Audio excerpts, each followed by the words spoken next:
Quero atualizar uma informação para vocês agora, que o Tedros Adhanom, que é diretor-geral da Organização Mundial da Saúde, fez uma publicação falando sobre a falta de contato com quem está em Gaza. E aí eu vou trazer aqui para vocês, está na tela, mas eu leio também. Perdemos contato com o nosso pessoal em Gaza, com as instalações de saúde, com os profissionais de saúde e com o resto dos nossos parceiros humanitários no terreno. Este cerco deixa-me seriamente preocupado com a sua segurança e com os riscos imediatos para a saúde dos pacientes vulneráveis. Instamos a proteção imediata de todos os civis e o pleno acesso humanitário. Eu mencionava para vocês agora há pouco que a Embaixada Brasileira lá na faixa de Gaza fez um relato de que a internet também foi cortada. Então, além dos problemas de abastecimento de água, de energia elétrica, de combustível, remédios e alimentos, há essa falta de conexão que, inclusive, impede que as pessoas possam manter contato com as equipes humanitárias que estão atuando ali naquele local, naquela região. Deixa um completo escuro para as pessoas que estão lá e para quem tenta, de alguma forma, facilitar essa entrada de ajuda humanitária ali. Também quero contar para vocês, nós estávamos acompanhando a Organização das Nações Unidas e as resoluções que estavam sendo apresentadas lá. A resolução que pede trégua humanitária em Gaza, ela foi aprovada ali pela Organização das Nações Unidas. Essa reunião emergencial ainda continua, a gente está vendo aí a representante da Índia falando neste momento e houve então uma aprovação dessa resolução que pede trégua humanitária em Gaza. O Luca Bassani também está acompanhando essa história, traz mais informações ao vivo agora para a gente. Luca, quais são as principais resoluções discutidas e elas podem, de fato, provocar alguma mudança nessas preocupações e nessa situação de desabastecimento completo ali na faixa de Gaza? Boa tarde mais uma vez. Boa tarde mais uma vez para você também, Evandro. A gente vê que essa votação que foi aprovada, essa resolução que foi aprovada, ela é da Assembleia Geral, não do Conselho de Segurança. Sim. Portanto, a pressão diplomática que isso representa é muito menor do que se o órgão mais importante das Nações Unidas realmente tivesse aprovado. O Conselho de Segurança, lembrando a todos, é aquele grêmio de países mais importantes. Temos 5 membros fixos: Estados Unidos, Reino Unido, França, China e Rússia, e outros 10 membros rotativos, dos quais temos o Brasil como presidente. E durante esses 20 dias de guerra, quase 21 dias de guerra, o Conselho de Segurança nunca conseguiu aprovar uma resolução. Lembrando que a proposta do Brasil chegou a mais perto de ser aprovada, com 12 votos a favor, mas teve o veto dos Estados Unidos. Ontem, propostas tanto dos Estados Unidos quanto da Rússia foram vetadas pelos seus inimigos geopolíticos, se assim podemos dizer, né? O dos Estados Unidos foi vetado pela Rússia e China, e a da Rússia foi vetada pelos Estados Unidos. E nós vemos que essa resolução na Assembleia Geral, ela não tem poder vinculante, mas mostra uma mensagem unida dos 193 países que fazem parte da ONU de que é necessário, sim, fazer essa trégua, nem que seja uma pausa humanitária, para que os mantimentos possam chegar na faixa de Gaza mais rapidamente. Ô, essa Luca, mensagem de...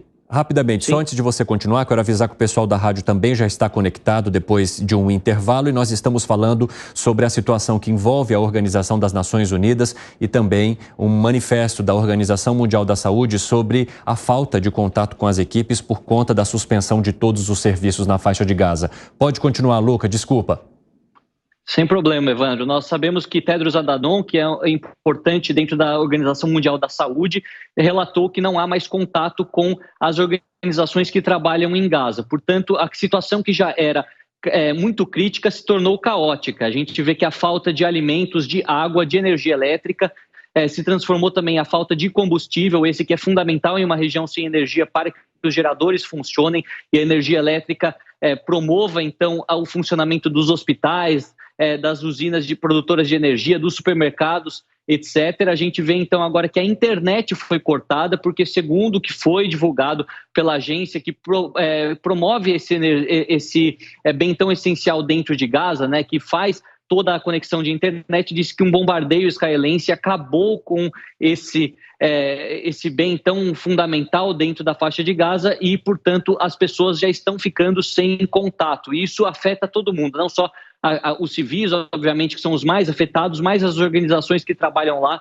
tentando trazer alguma ajuda humanitária, e os órgãos de imprensa, fundamentalmente aqueles jornalistas, aqueles cinegrafistas que têm se arriscado durante esses 21 dias de guerra e têm mandado imagens em tempo real, relatos em tempo real de tudo que tem acontecido. Provavelmente esse contato também será diminuído ou totalmente cortado. E isso preocupa sobre a real situação de Gaza. Sem informações, não se tem noção de quantas pessoas morreram, não se tem noção de quão severos têm sido os bombardeios, ou até mesmo se os terroristas do Hamas pretendem libertar alguns dos reféns. A gente vê que essa condição foi colocada na mesa como uma condição sine qua non por Israel para que os bombardeios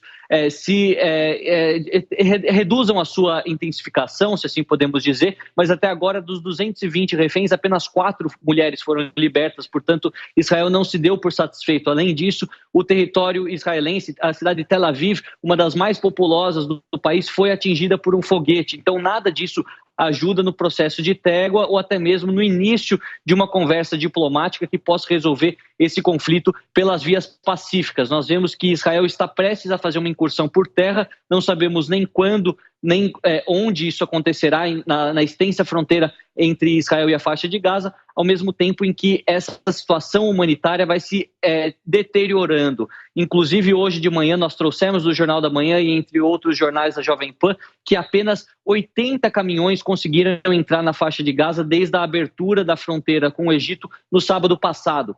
Só para que a nossa audiência tenha uma noção, eram quase 400 caminhões diariamente que entravam de Gaza, seja de Israel, seja do Egito, para trazer alimentos, trazer água, trazer combustível, trazer diversos mantimentos, remédios. Então, se a gente for olhar que em 7 dias, ou pelo menos 21 dias, apenas 80 caminhões entraram, a falta de itens básicos ela é generalizada, e agora a falta da internet neste mundo tão globalizado e tão dependente das redes também trará mais um momento de dificuldade para a população civil. Não se sabe ao certo quando que isso vai acabar. Infelizmente, essa cobertura de guerra não tem sido fácil nem para a imprensa e nem para aqueles que estão em loco sofrendo com tantas atrocidades, sejam os israelenses, sejam os palestinos. Luca Bassani, muito obrigado por enquanto. Daqui a pouco conversamos mais e a gente retoma também já mais informações e essa cobertura especial que trata da guerra entre Israel e o grupo terrorista Hamas, com ataques que acontecem hoje na faixa de Gaza e com a intensificação, a expansão da operação terrestre que foi preparada pelo exército israelense.